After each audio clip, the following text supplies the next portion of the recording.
안녕하세요. 저는 금남교회 심리상담연구소의 소장으로 사역하고 있는 박진영 목사입니다. 저의 사역은 우리 교회 내에 있는 성도님들을 돌보고 그들의 개인적이고 구체적인 문제점을 같이 기도하고 상담하면서 하나님 안에서 어떻게 해결해 나가야 될지 그것들에 대해서 고민하고 상담하는 사역을 하고 있습니다. 또한 아동 상담과 청소년 상담을 진행하고 있는데요. 성인 상담을 더 뛰어넘어 우리 아이들, 지금 저출산 시대에 아이들이 굉장히 소중한 존재들인데 아동 상담도 같이 진행을 하고 있습니다. 안녕하세요. 과천교회에서 사역하고 있는 안희숙 목사입니다. 처음 과천교회에서는 살공플러스라는 젊은 교구 사역과 어머니 기도회 사역을 진행했습니다. 그렇게 2년과 3년의 시간을 보내고요. 작년 교회 내 상담센터가 세워지면서 총괄팀장으로 섬기게 되었습니다. 현재는 상담센터 총괄팀장과 새가족위원회 사역을 진행하고 있는데요. 새로운 사람을 맞이하고 진정성 있게 대한다는 의미에서 두 사역 모두 공통점을 갖고 있는 것 같습니다. 특별히 상담 사역은 이전의 교구에서 기도 제목을 나누었던 분들이 방문하셔서요, 빠르게 라포 형성을 하고 있습니다. 그래서 상담이 더 효과적으로 잘 진행되는 모습입니다.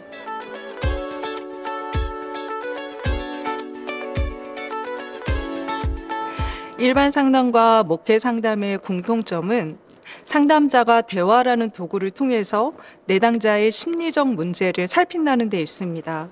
그래서 상담사가 내담자를 어떠한 인간관으로 바라보고 상담의 목표를 어디에 설정하는지가 굉장히 중요한데요. 일반 상담은 인본주의적 인간관을 기본으로 합니다. 그래서 모든 인간은 스스로 답을 찾을 수 있다. 스스로 좋은 방향으로 설정해 나아갈 수 있다. 그렇게 자아 실현의 목표를 이룰 수 있다라는 긍정적 인간관을 가지고 있습니다. 그런데도 불구하고 인간이 내면적 어려움을 겪는 건 자신의 내면에 숨겨져 있는 욕구가 좌절되었기 때문이라고 생각합니다. 그래서 칼 로저스나 프리츠 펄스, 에브라함 매슬로우 같은 심리학자들은요, 무의식 속에 숨겨진 그 욕구를 발견하고 그 욕구를 성취하도록 이끄는데 상담의 시간을 보냅니다. 반면 목회 상담의 인간관은 그렇게 무한 긍정적이진 않습니다. 훼손된 하나님의 형상을 전인적인 회복으로 이끄는데 목표를 두고 있습니다. 그래서 목회 상담의 구조에서는 내담자와 상담자 2인이 아니라 하나님을 상담의 주체로 초대합니다. 그리고 성경 말씀을 도구화하는데요. 그렇게 신학을 전공한 전문 상담사가 신앙을 가지고 있는 성도를 말씀 안에서 살피는 걸 목회 상담이라고 합니다. 그러면 구체적인 목회 상담의 기법은 무엇일까요? 일반적으로 일반 상담에서 사용하길 꺼려하는 권명 기법도 충분히 활용하고 있는 상황입니다. 저는 목회 상담 전공자는 아닌데요. 일반 상담을 전공했지만 인간 중심 상담의 진정성, 공감의 능력으로 내담자를 살피고요. 게슈탈트의 비의자 기법, 그리고 연극 기법을 통해서 그때 그 상처난 자리에 함께 머무셨던 하나님을 좀 만나는 편입니다. 그래서 목회 상담은요, 전인적인 하나님 형상으로의 회복을 목표로 함께 진행해가는 목회적 상담이라고 할 수 있습니다. 저는 개인적으로 내담자가 문제를 가지고 방문하였을 때 인간과 인간이 만나는 것이 아니라 예수님께서 두세 사람이 모인 곳에 나도 그들 중에 있다라고 말씀하셨지 않습니까? 이러한 인간과 인간 그리고 그 가운데 예수님께서 함께 하심으로 예수님의 그 체혈하심과 같이 슬픔을 공유하고 경청하면서 회복되어지는 하나님의 임재를 경험하며 회복되어지는 과정이 목회 상담이라고 생각합니다. 구약에서는 하나님은 이스라엘 백성과 자신의 사랑을 부부 관계에 비유하셨고, 아가서에서는 사랑에 빠진 연인 관계로 이야기하고 계시지 않습니까? 하나님은 한 성도 한 성도의 아픔을 체휼하시고 연인과 같이 다정하게 그 문제를 해결하기를 회복하기를 원하시는 분이심을 내담자에게 알려주고 함께 그 문제를 같이 해결해 나가는 안내자 역할을 제가 하고 있다고 생각합니다. 그래서 기독교 상담을 받으러 오시는 분들이 제가 이 상담을 하고 좋아질 수 있을까요? 하나님이 나의 이 아픔을 알고나 계실까요? 라고 그 문제에 너무 많이 빠져 있어서 정말 자신 없어하고 굉장히 힘들어하고 계시는 모습을 제가 몇 번 많이 보는데요. 목회 상담은 하나님께서 부름을 받은 콜링을 받은 전문 사역자가 교회의 위임을 받고 그 가운데서 내담자를 만나서 교회를 대신하여 예수 그리스도의 이름으로 교회의 지원과 자원을 활용하여 교인들이 풍성한 삶을 발견하고 전인적인 인간으로 회복할 수 있도록 실천하는 실천 신학의 한 분야이라고 생각합니다. 목회 상담은 바로 내담자가 예수 그리스도께 자신을 맡기고 성령의 능력과 인도하심을 의뢰하도록 이끌어주는 역할을 하는 것입니다. 일반 상담은 인본주의적인 기법에서 나오기도 하는데요. 아까 우리 목사님께서 말씀하셨던 것처럼 일반 상담의 목표는 한 인간이 자신의 문제를 해결하고 자신이 스스로 그 문제를 해결하고 자각하고 또 그거를 통찰하여서 스스로 그 문제를 해결하는 데 목표를 두고 있습니다.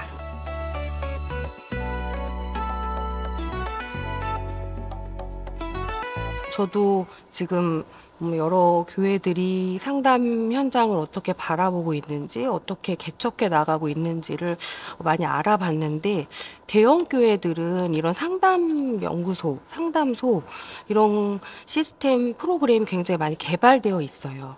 그래서 이 한국 내에서 석학을 하신 분들께서 대형 교회에 들어가서 프로그램을 개발하고 많은 사람들이 그곳에서 자기 문제를 해결할 수 있도록 그 현장학적인 장을 마련해 주고 계시지만 제가 생각할 때는 지금 현재 중형, 소형 교회들이 이러한 것들이 더 많이 필요하다고 생각이 듭니다.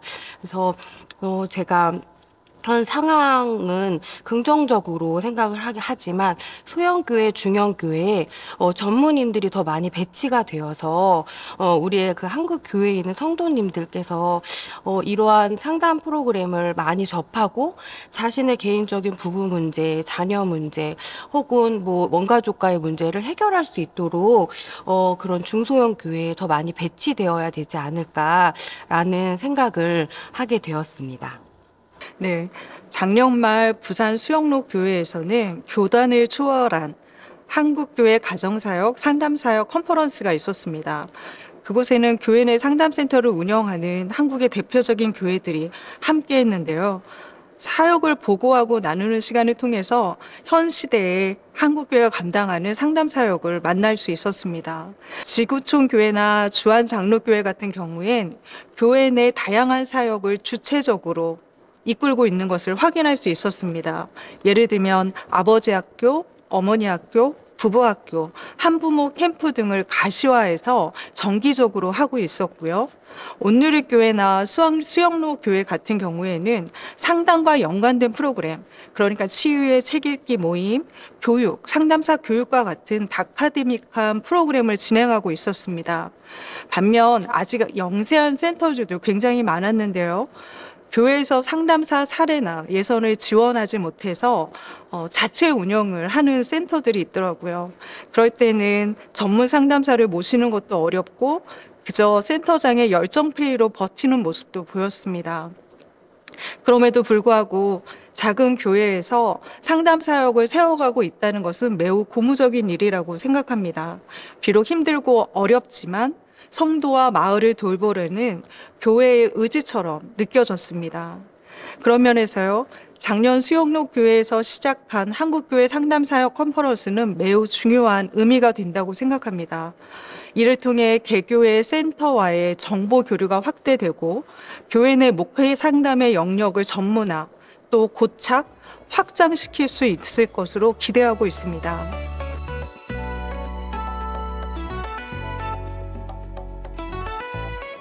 네, 한국 사회를 불안 사회라 합니다. 이미 10대에서 30대까지 사망 원인 1위가 자살일 만큼 한국은 굉장히 정신적인 어려움에 노출되어 있는 상태입니다. 한 사람의 자살은요, 직간접적으로 약 300명에게 영향을 미친다고 합니다. 그래서 정부에서도 더 이상 방관하지 않고 자살 예방 및 생명 존중 문화 조성을 위한 법률을 제정해서요, 자살 고위험군을 발굴하고 유가족들 그리고 자살이 발생한 기관들을 사후 조치하는 서비스를 제공하고 있습니다. 이를 위해 국가에서 운영하는 자살 예방 센터와 정신건강복지센터가 약 300여 곳에 위치해 있습니다. 그렇다면 생명 존중 문화를 확산해야 할 교회가 이 현상에 동참해야 하지 않겠습니까? 이런 거대 담론이 아니더라도 이미 교회 내 성도들은 정신적 문제와 심리적 어려움을 경험하고 있습니다. 저도 처음엔 교회 상담센터를 오픈했을 때는요, 그저 가정의 어떤 문제와 신앙적 문제로 방문하지 않을까 생각했는데요. 막상 만남을 진행하다 보니 자살 시도자들, 이미 정신과 약을 오랫동안 복용하고 있는 분들, 강박과 불안, 우울이 상당히 진행된 분들을 만날 수 있었습니다. 이분들은요, 신앙심으로 버티다가 결국 자포자기하는 마음으로 센터를 방문하시는 분들이었는데요. 사회적으로 상담 비용이 비싸기 때문에 상담은 생각도 못한 분들이었습니다. 그런 분들이 마지막 희망을 안고 방문하는 곳이 교회 상담센터였습니다. 병원으로 말하면요, 응급센터 같은 곳이라 할 수 있을 것 같습니다. 기도하면 낫는다. 신앙생활 열심히 하면 정신병을 이길 수 있다. 말하는 분들이 계십니다. 물론 경증의 어려움을 갖는 분들은요, 지속적인 신방과 소그룹 모임으로 개인의 심리를 관리할 수 있습니다. 하지만 이미 병이 많이 진행된 분들에겐 전문가의 도움이 필요합니다. 또한 목회자와 만나서 이야기하면 그게 목회 상담이 아니냐 하시기도 하는데요. 물론 그렇습니다. 대부분은 좋은 목회자와의 대화를 통해서, 만남을 통해서 회복되기도 하니까요. 하지만 위기 상황일 경우엔 상황이 다릅니다. 이때는 일정한 임상훈련 기간을 거치고 이상 심리를 진단하고 적절한 전문 기관으로 안내할 수 있는 전문 목회 상담사가 필요합니다. 한 개인의 우울이 부부관계의 어려움, 아동학대, 학교 부정응, 가출 등과 같은 사회적 문제로 연결되고 확대되고 있습니다. 교회가 그들만의 세상이 아니라는 것, 성도들의 개인적인 문제와 삶의 자리에 관심을 갖고 돌보기 원한다는 것을 이제 보여줄 때가 된 것 같습니다. 교회는 건물이 아니라 사람이다. 목회는 설교뿐 아니라 돌봄이다. 라는 신학을 뒷받침할 실제적인 방안이 제시되어야 한다고 생각합니다. 저는 그 방안 중 하나가 바로 목회 상담이라고 생각합니다. 설교는 대중 앞에서 하나님의 말씀을 선포하고, 목회 상담은 개인적으로 대화를 통해서 말씀을 선포합니다. 설교가 문제를 제기하여 죄를 깨닫게 하면, 목회 상담은 그 찔림을 받은 이들을 돌보고 치료하는 역할을 하게 되는 것입니다. 목회 상담은 그리스도인에게서 떠나 있는 자를 그리스도께 되돌아올 수 있도록 인도하여 주는 그러한 역할을 하게 되는 것입니다. 지금 현대사회가 불안사회, 자살률이 굉장히 높고 부부 문제, 가족 문제, 자녀 문제로 우리 성도들은 등 떠밀듯이 지금 굉장히 현실 문제에 있습니다. 그러한 성도들을 회복시키고 병들고 약한 그리스도인을 강하게 만들고 강한 그리스도인을 성숙한 일꾼이 되도록 하는 그러한 사역이 상담 사역이라고, 목회 상담 사역이라고 생각합니다. 지금 현재 저희 연구소에서도 정신질환이나 질환이나 많은 우울증으로 고생하고 계시는 성도님들이 많이 방문해서 상담을 하고 있고요. 장애 아동을 가진 부모님들, 그리고 그 외에 가정에 말할 수 없는 고통, 교회 내에서 내려놓고 이야기할 수 없는 자신의 개인적인 것들을 터놓고 마음 편하게 올 수 있도록 인도하여 그것을 하나님 하나님 앞에 토해내어 그것을 해결하고 하나님 도와주십시오라고 먼저 이야기할 수 있는 그 마지막 처소가 저는 이 교회 내 상담, 목회 상담이라고 생각합니다. 교회가 이 교회 내 성도들을 뛰어넘어 지역사회를 품어야 되는 역할을 해야 되는데요. 직접 좌절에 빠진 사람들을 만나서 그들의 아픔과 고민을 들어주고 하나님의 말씀을 통해서 상처를 치료해 주어야 하는 사역이 목회 상담이라고 생각합니다. 그렇기 때문에 목회 상담은 특수 상담이 아닌 필수 사역이라고 생각하며 개인과 가정을 회복하기 위해서는 목회 상담은 정말 꼭 필요하다고 생각합니다.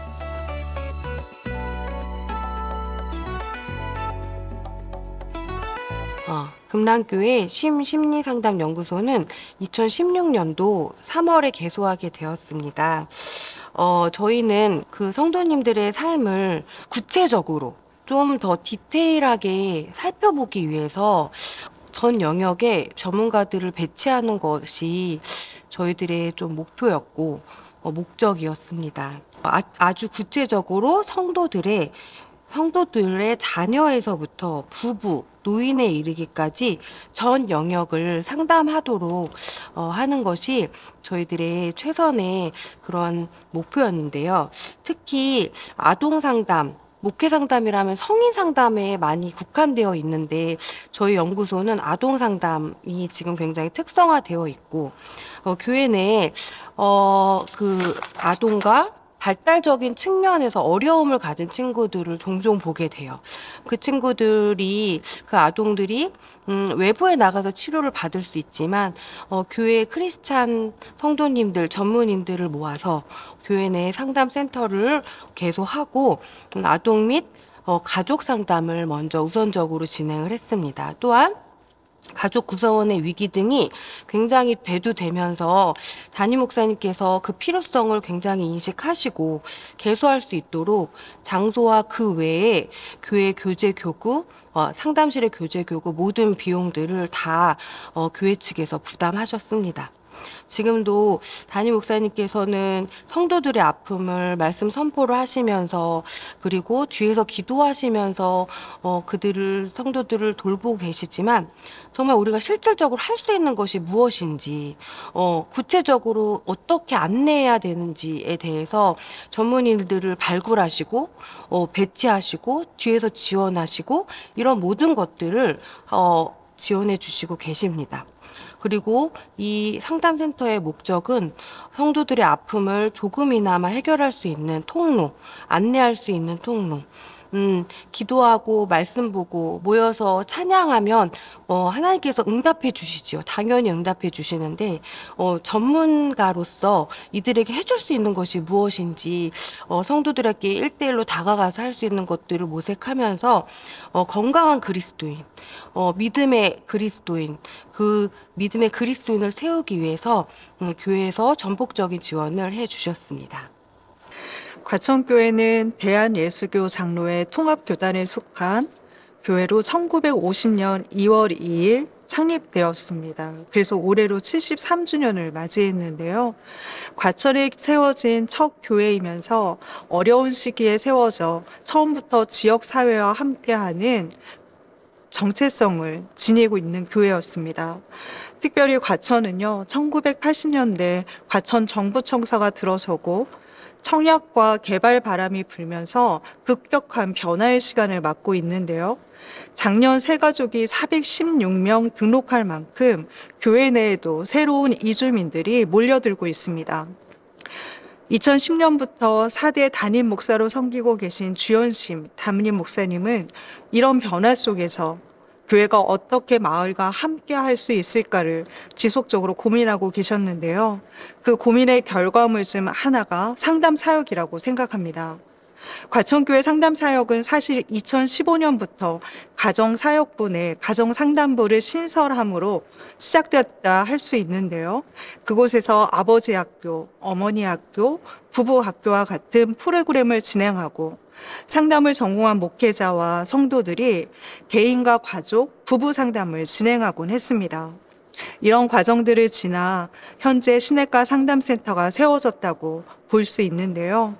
올해 과천교회 7대 목회 중점 사항 중 두 가지가 바로 마을 목회, 돌봄 목회입니다.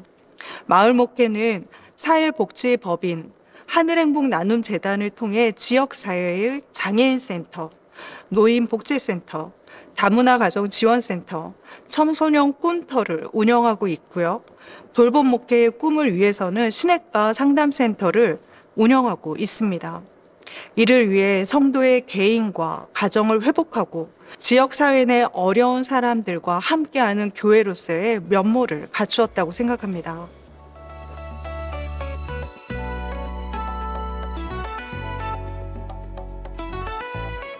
상담의 윤리 규정 중 하나인 비밀 보장에 사실 많은 에너지를 쓰고 있습니다. 성도들은 교회에서만큼은 멋진 권사, 집사로 보이고 싶어 하시잖아요. 그래서 담당 교구 목사님이나 교우들에겐 자신의 어려움을 노출되지 않길 바라고 계시더라고요. 이를 위해선 교회와 조금 떨어진 별도의 공간이 좀 필요한데요. 다행히 저희 센터는 교회와 떨어진 별도의 건물 안에 위치해 있습니다. 그래서 방문과 퇴실이 좀 더 용이하다고 볼 수 있습니다. 교회 내 상담이기 때문에 비밀 보장을 위해서 더 애쓰는데요. 사실 이것이 무너지면 상담센터로서의 기능은 상실된다고 볼 수 있습니다. 두 번째 중점 사항은 일반 상담센터에 비해 전문성이나 체계성에서 뒤떨어지지 않도록 유지하는 일입니다. 사실 양질의 상담을 제공하기 위해서는요, 좋은 상담사를 모시는 게 굉장히 중요한데요. 지금 저희 상담센터의 비용은 과천시에서 운영하는 정부 기관의 비용과 유사합니다. 그래서요, 이 비용으로는 전문 상담사를 풀타임으로 모시는데 어려움이 있습니다. 그래서 저희가 선택한 방법은요, 상담사들이 본연의 상담에 지장이 없는 시간, 그 스케줄을 받아서 저희의 빈 시간에 저희 센터에 방문하실 수 있도록 안내하는 것입니다. 그래서 작은 비용에도 불구하고 전문 상담사들이 방문 상담을 진행할 수 있도록 안내하고 있습니다. 마지막 주점 사항은 내담자의 심리 문제뿐 아니라 전인성 회복을 위한 프로그램 제공입니다. 이를 위해 심리학과 영성을 접목한 프로그램을 진행하고 있고요. 내담자가 문제의 해결을 넘어 회복과 성장으로 나아가길 기대하고 있습니다. 교회 내에 상담소가 운영이 되게 되면은 제일 먼저 한국 사회에서 상담이라는 전문 분야에 대해서 호기심은 많지만 부정적인 인식이 굉장히 많이 있습니다. 그렇기 때문에 그 한국에 팽배어 있는 부정적인 인식이 좀 교회 내에도 있기 때문에 먼저 그 인식을 깨고 평신도들이 마음 편하게 와서 이 상담소를 어떻게 이용할 수 있을까라는 것들에 되게 많은 에너지를 쏟고 있습니다. 그래서 저희 교회도 마찬가지로 교회 내에 소속되어 있지만 독립된 기관으로서 기능을 할 수 있도록 많은 교회에서 배려를 해주고 계시고, 또 상담소를 공간을 많은 공간을 배려해주고 장소를 마련해 주셔서 지역사회와 또 성도님들이 교회에 와서 자유롭게 상담과 치료를 받고 갈 수 있도록 이런 시스템을 마련하는 것에 저희는 중점적인 것들을 두고 있고요. 또한 우리 교회 내에서 비밀 유지가 어떻게 되는지, 그리고 자기 이야기가 혹시 새어나가지 않을까, 내가 상담소에 들어가는 모습을 누가 보지 않을까 전전긍긍하는 모습들이 있는데, 그러한 모습들을 저희들이 관찰하고 그거를 좀 최소화하기 위해서 시간대를 좀 다르게 한다던가, 그 외에 오전에는 아동 상담 사례가 많기 때문에 아동 상담을 많이 하고 저녁 타임에 상담사를 배치한다던가, 이런 식으로 하나님께서 주시는 지혜를 잘 활용해서 상담소가 정말 성도님들과 지역사회에 있는 많은 사람들에게 좋은 것들을 공급할 수 있도록 굉장히 많이 애쓰고 있습니다. 움직이지 않고 머릿속에서만 있다면은 그것은 생각에 그치기 때문에 예를 들어 요즘 청년에 대한 이슈가 굉장히 많이 사회에 대두되고 있는데, 우리 교회 내에 있는 청년들에게 이런 상담 사역을 어떻게 제공할 수 있는지, 그리고 또 전문적인 인력을 모시기 위해서 국가에서 인정한 국가 자격증을 가지고, 또한 목회 상담에 그리스도인으로서 목회 상담을 하시는 분들을 어떻게 전문 인력을 배치할 것인지에 대해서 굉장히 많은 에너지를 쏟고 있습니다. 그렇게 되면은 교회 재정적인 것과 우리 전문 인력들에게 얼마나 그러한 자기의 뭐라고 페이라고 해야 되나요? 비용을 제공할 것인지에 대해서 고민해 봐야 되는데요. 저희 연구소는 지역사회를 품고 또한 교회에 있는 성도들을 품기 위해서 국가 바우처들을 많이 사용하고 있습니다. 어느 센터나 다 마찬가지로 국가 바우처를 활용하고 있겠지만, 발달재활, 아동청소년 혹은 저소득층을 위한 드림스타트 혹은 발달 지원 아동들, 그리고 이 근래에 국가에서 지원하고 있는 청년 바우처 등을 전문 인력들을 배치해서 바우처를 이용하여 지역사회에 있는 사람들도 자유롭게 교회의 장벽을 낮추고, 또한 성도님들도 교회에서 상담을 할 수 있도록 허심탄회하게 상담할 수 있는 공간을 마련할 수 있도록 에너지를 많이 쏟고 있습니다.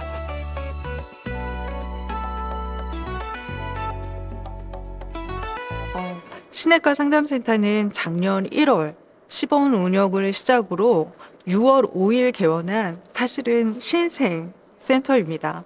조직은 교회의 선임 목사이신 김창환 센터장과 총괄통 팀장인 저, 그리고 상주하고 있는 간사님 한 분이 계십니다. 세 분의 장로님을 포함한 총 9분의 당회 직속 운영위원회를 두어 교회와 긴밀한 협력 관계를 유지하고 있습니다. 우선은 신생센터이기 때문에요, 여러 가지 교회적 지원이 필요합니다. 재정적 지원이고, 사실은 전임 목회자 2명을 센터에 배치한다는 것 자체가 굉장히 교회로서는 파격적인 일인 것 같아요. 그런 부분에서 우리의 의견을 당회에 잘 전달하고 센터의 필요성을 교회 내에 잘 정착시키기 위해서 담임 목사님께서 당회 직속 기관으로 두시고 장로님들을 저희 가운데 두신 것 같습니다. 상담사는 총 12명으로 교인일 경우에는 외부 상담사를 연결하고 있고요. 일반 시민일 경우에는 교회 내 상담사가 상담을 진행합니다. 현재 상담센터는 어려움에 처한 교인과 시민을 상담하는 역할에 많은 에너지를 들이고 있습니다. 이런 여러 활동으로 과천시에서는 작년에 생명사랑 히든 히어로상을 저희 센터에 수여하기도 했습니다. 이처럼 센터는 상담뿐 아니라 생명 존중 문화 확산을 위해서 애쓰고 있습니다. 저희 연구소는 심리상담연구소는 먼저 아동 발달 파트에 전문 인력들을 배치하였습니다. 그래서 지금 현재 한국 사회에 많이 배치되어 있는 동일한 기준을 가진 언어 치료사, 그리고 장애 아동들을 위한 감각 통합 치료사, 그리고 미술 치료, 놀이 치료 이렇게 진행을 하면서 아동들이 자유롭게 자신들의 어려움을 해소할 수 있도록 도움을 드리고 있고요. 그리고 성인 파트는 개인 상담사, 부부 상담사, 그리고 또 커플 상담, 청소년 상담사를 배치하여서 진행을 하고 있습니다. 그리고 또한 상담을 하시면서 심리 검사가 필요하다면은 심리 검사를 다양하게 하고 있지만, 임상 심리사를 배치하여서 임상 심리사가 시간을 조정해서 풀 배터리를 사용할 수 있도록 그렇게 모든 장비나 교재 교구, 이러한 심리 검사 도구를 이렇게 재정비하여서 다양하게 검사를 진행하고 있습니다. 또한 교회 내에서 상담을 요청을 했을 때 우리 부목사님들이 각 가정을 방문하시면서 다양한 사례들을 많이 직접 만나게 되는데요. 그 안에서 상담이 정말 필요하다라고 판단이 되었을 때에는 공동체 장들의 추천서를 저희들이 받아서 그 안에서 상담을 어떻게 진행할 것인지 접수 상담을 하고, 그리고 또 우리 교회와 이중 관계에 있는 분들은 상담을 못하도록 해서 전문 상담사에게 맞추고, 우리 교인이 아닌 분들에게 맞추고, 또 우리 교회 지역사회에 있는 분들에 있어서는 저희 전문 상담사들이 진행할 수 있도록 이중 관계를 좀 지향하고 있습니다. 네. 그리고 또 교회 내에서 강의가 필요하다라고 판단이 되어지면 여러 가지 프로그램들을 구성해서 뭐 집단 상담 프로그램이라던가, 아니면 요즘 아이들 기질, 그리고 성인들의 기질, JTCI나 MBTI, 뭐 MMPI 같은 여러 가지 것들을 직접 자기들이 단체로 검사를 해서 그것이 무엇을 의미하는지 강의도 진행을 하고 있습니다. 현재 센터에서는 일반 상담과 마찬가지로 면접 상담을 하고요. 10회기 기본 상담을 진행한 후 종결하고 나선 추수 상담을 진행하고 있습니다. 그 다음에 내담자의 삶의 상태를 보고 더 상담을 진행할지를 결정하고 있는데요. 현재 저희 센터에 방문하는 내담자 비율을 보면 성도가 8, 일반 시민이 2 정도의 구성 비율을 가지고 있습니다. 저희 센터는 전문 상담사들을 보유하고 있어서요. 다양한 심리 검사를 진행하고 있습니다. 아까 목사님 말씀하신 그런 검사들을 즉석에서 온라인으로 진행하기도 하고요. 또 그분들에게 보여줄 수 있는 문장 완성 검사를 준비해 다양한 상태를 내밀하게 관찰하고 있습니다. 작년에 신설되었음에도 불구하고 예상외로 많은 내담자가 방문하고 계셔서요. 작년 당일 보고할 때 보니까 몇 개월의 상담만으로 이미 80여 분, 1000여 분 이상, 1000시간 이상의 상담이 진행되었더라고요. 저희 센터의 경우엔 외연 확장보다는 우선 내실화에 더 힘쓰고 있는 상황입니다. 전 성도들을 대상으로 하는 자살 예방 강사 교육을 실시했고요. 생명사랑 캠페인의 한 일환으로 전문 강사를 모셔서 저희 시니어 교구인 은빛 교구와 요즘 청년 문제들 많잖아요. 청년 교구에서 삶에 대한 의미를 다시 되새기는 강연의 시간을 갖기도 했습니다. 저희는 상담센터가 조금 입소문이 나면서요. 주변의 권유나 소개로 방문하는 분들이 점차 늘어나고 있습니다. 과천시의 가족센터나 정신건강복지센터와 연계해서 사업하는 것들이 있어서요. 그분들이 저희들에게 내담자를 리퍼해 주기도 하고요. 또 저희 공간적 어려움 때문에 아이들 놀이치료 같은 경우에는 과천시 가족센터나 정신건강복지센터와 연계해서 상담을 진행하기도 합니다. 그분들이 감당하기 어려운 상황이나 신앙을 고백하는 분들은요, 저희 상담센터로 좀 연계해서 목회 상담 쪽으로 지원하고 있고요. 또 저희가 공간적 어려움으로 놀이치료실을 확보하고 있지 못해요. 그럴 경우엔 과천시 가족센터의 놀이치료실을 사용하면서 기관 간 서로 연계하는 작업들을 하고 있습니다. 심연구소는 교회 내에 독립된 기관으로서 존재하고 있지만, 먼저 자발적으로 자신에게 상담이 필요하다고 판단되시는 분들은 연구소에서 16회기 정도 자부담이 있지만 저렴한 상담비를 내시고 상담할 수 있도록 하고 있는데요. 담임 목사님께서 저희 재정적인 문제들을 고민하시면서 담임 목사님 사비로 자부담과 그리고 교회에서 상담비를 제공해 주고 있습니다. 그래서 전문 인력들이 이 교회 내에서 상담할 수 있도록 지원을 해 주시고 계시고요. 16회기 정도가 다 마무리가 되면은 추후 상담을 할지 안 할지에 대한 결정을 하고, 그 이후에는 여러 가지 바우처 사업을 통해서 상담을 진행하고 있습니다. 교회 이중관계가 아닌 전문 인력들에게 배치되고 상담이 필요한 재정들은 교회에서 지원하는 형식으로 진행을 하고 있습니다. 또한 구청과 약간의 긴밀한 연결성을 가지고 발달 지원을 보이는 친구들에게 여러 가지 구청에서 하는 바우처 사업과 그리고 발달 지원 아동들을 지원하는 사업들을 하고 있고요. 지역사회에 있으신 분들이 더 많이 신청을 하고 계세요. 그래서 지역사회에 있으신 분들이 7이면은 성도님들이 3 정도가 지금 상담을 이용하고 진행하고 계시고요. 그리고 지금 현재 7년 조금 넘는 그러한 시간을 보내고 있기 때문에 상담 사례는 뭐 어떻게 말씀드리기가 그렇지만 예, 굉장히 많은 사례가 누적되어 있고 그렇습니다. 네네.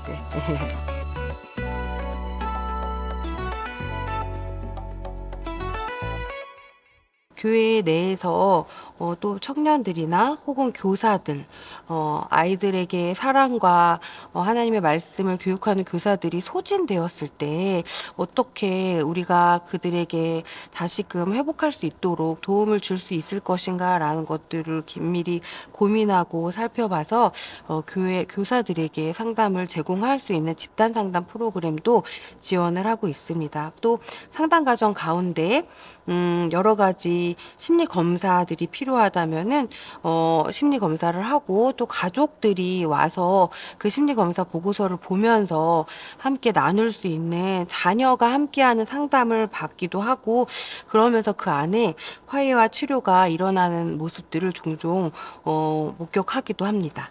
교사들을 대상으로는 부서끼리의 단합을 위해서 뭐 미술치료 기법을 활용한 집단 상담을 진행한 사례들이 있었어요. 그래서 제가 이제 부교육자로 있을 때 이 상담 쉼 연구소를 하면서도 교회 내 요청이 있어서 영유아랑 영유부서랑 유치부를 맡고 있을 때가 있었어요. 그래서 교사들끼리의 관계성 그리고 자기의 어떤 어려움을 토로하기 힘든 상황들이 많이 벌어질 때가 있었거든요. 왜냐면 교사들 너무 바쁘니까 아이들 맞이하고 예배 드리고 또 주일날 저녁 예배까지 드리고 집에 가서 쉬고 그 다음날 출근하는 여러 가지 일상의 루틴 속에서 서로 나누지 못하는 것들이 있어서 시간을 조각 내어서 또 그 안에서 집단 상담도 하고 또 기질 검사나 MBTI 검사 그리고 또 필요하다면 그림 검사, 투사 검사를 실시하여서 자기가 자기를 통찰할 수 있는 기회를 제공하는 역할을 좀 많이 했고요. 그리고 또 이제 부교역자 분들을 대상으로는 정신병리에 대해서 되게 많이 궁금해 하시더라고요.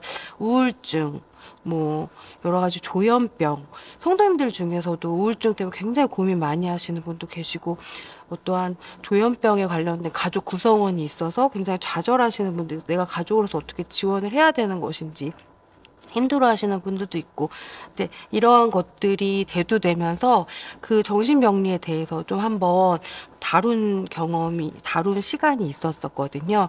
그래서 이런 교육적인 프로그램들을 앞으로 더 많이 개발해서 그 교육이 우리 교회 내에서 어떠한 누군가 뭐 우울증으로 굉장히 힘들어하고 있대라는 것들이 이렇게 비난의 대상이 아니라 이해하고 보듬고 그들과 함께 하나님께서 임마누엘로 우리와 늘 함께 하셨던 것처럼 지금도 함께 하시고 한 것처럼 그들과 함께 이 문제를 같이 해결할 수 있도록 교육적인 측면들을 지금 계속 개발해 나가고 있습니다. 네. 그리고 소망 공동체라고 장애인 부서가 따로 있어요. 인 부서가 있는데 그곳에서도 장애인에 대한 여러 가지 감각통합적인 문제들, 자폐증을 앓고 있는 아이들이 왜 이렇게 반향어를 하는지, 왜 뛰는지, 뭐 여러 가지 어려움을 교사들이 잘 몰라요. 이거를 어떻게 해결해 줘야 될지. 그래서 그런 것들도 같이 스터디도 하고 강의도 하는 그러한 실제적인 것들을 제공하는 역할을 조금씩 감당하고 있습니다. 저희 센터장 목사님과 제가 설교를 하는 기회가 생기면요, 우울이나 불안을 그 심리를 다루는 이야기들을 좀 전하고요. 성경 속 어려움을 겪었던 사람들에게 찾아가신 예수님의 이야기를 전하고 있습니다. 현재는 센터 내에서 묵상 기도 훈련, 렉시오 DB나 복음서 묵상을 진행했고요. 올해는 치유의 책 읽기와 자연과 함께하는 영성 순례를 준비하고 있습니다. 다만 저희 센터는요, 정교역자와 재단 내 직원들에게는 무료로 심리 검사를 진행하고 있습니다. 그래서 요청이 있을 때는요, 심리 검사를 가지고 해석 상담까지 함께 해드리고 있고요. 가끔 재단에서 강의 요청이 들어오더라고요. 그러면 MBTI나 디스크를 통해서 서로의 다름에 대해 좀 설명해 드리면 그분들이 자신을 알고 서로를 포용하는 데까지 나아가는 것 같습니다. 렉시오 디비나는 영성 프로그램 중 하나인데요. 말씀을 영성으로 체계화 있게 묵상하는 훈련이고요. 그리고 지금 화요 묵상 기도회라고 저희 교회는 정착되어 있는 기도회가 있습니다. 그래서 약간 수도원에서 하는 묵상으로 기도하고 하나님 앞에 침묵으로 나아가는 훈련의 시간들이 있어요. 템플 스테이가 굉장히 유행하잖아요. 아마 저희 교회 내에서 기독교에서는 이런 묵상 기도 훈련이 대체될 수 있는 프로그램이지 않을까 싶습니다. 그리고 영성 순례 프로그램은 국내나 해외 좋은 순교자들이 있는 장소나 영성으로 좋은 자리를 찾아가서 자연과 함께 할 수 있는 자리를 찾아가서 자연 묵상을 하는 프로그램을 제공하려고 합니다.